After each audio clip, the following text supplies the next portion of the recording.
1. Pesta mewah, atau mimpi yang kandas. Kamu bilang kamu mau menikah karena cinta, tapi yang kamu persiapkan justru dekorasi, make-up artis seharga motor, dan venue yang bikin orang tua utang. Lucu, ya, cinta itu sederhana, tapi entah kenapa pesta pernikahan harus terlihat seperti konser Coldplay. Kamu tahu apa yang paling ironis? Banyak pasangan muda yang rela menggadaikan masa depan demi memuaskan ekspektasi orang yang bahkan gak akan peduli lagi 2 hari setelah pesta selesai.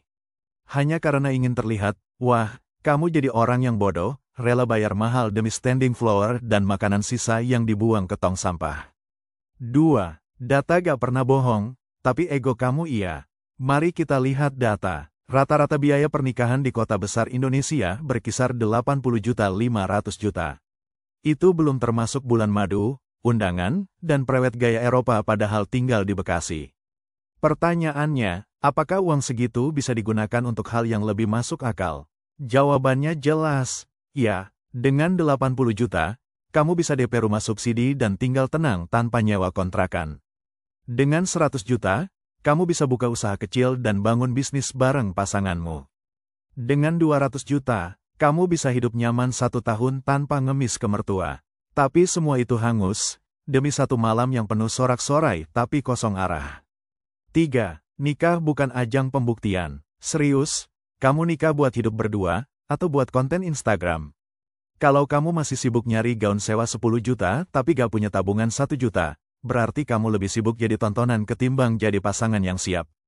Gaya hidup sosial media mengajarkan kita untuk pamer kebahagiaan, bukan membangun kebahagiaan. Dan kamu termakan itu mentah-mentah. Nikah bukan kontes siapa yang paling niat make-up atau paling mahal wedding singernya. Nikah adalah komitmen 2 kepala buat saling bertahan saat dunia jadi berat, dan percaya deh, saat kamu bayar cicilan pasca pesta, dunia memang akan terasa sangat berat. 4. Buat anggaran, bukan drama. Kalau kamu masih berpikir, yang penting sekali seumur hidup, tolong buka mata. Yang sekali seumur hidup justru keputusan untuk membangun fondasi rumah tangga. Buat anggaran seperti kamu membuat rencana bisnis. Tentukan prioritas, akad atau resepsi. Buat daftar kebutuhan primer, catering sederhana, dokumentasi, legalitas KUA. Alokasikan maksimal 30% dari total tabungan.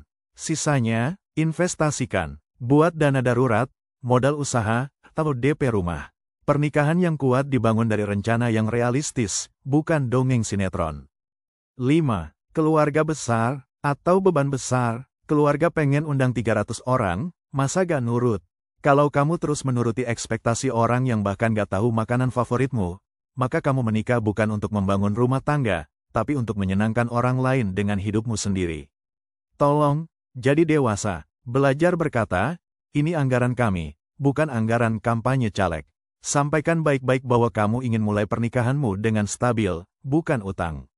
Toh yang akan hidup dan bayar semuanya nanti adalah kamu dan pasanganmu, bukan sepupu jauh yang cuma datang buat foto di pelaminan lalu pulang bawa kotak nasi.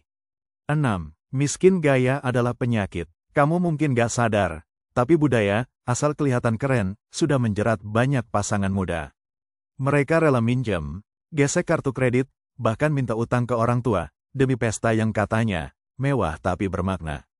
Padahal di balik semua itu, mereka nangis di balik pintu karena gak bisa bayar kontrakan bulan depan. Miskin gaya adalah penyakit yang menular.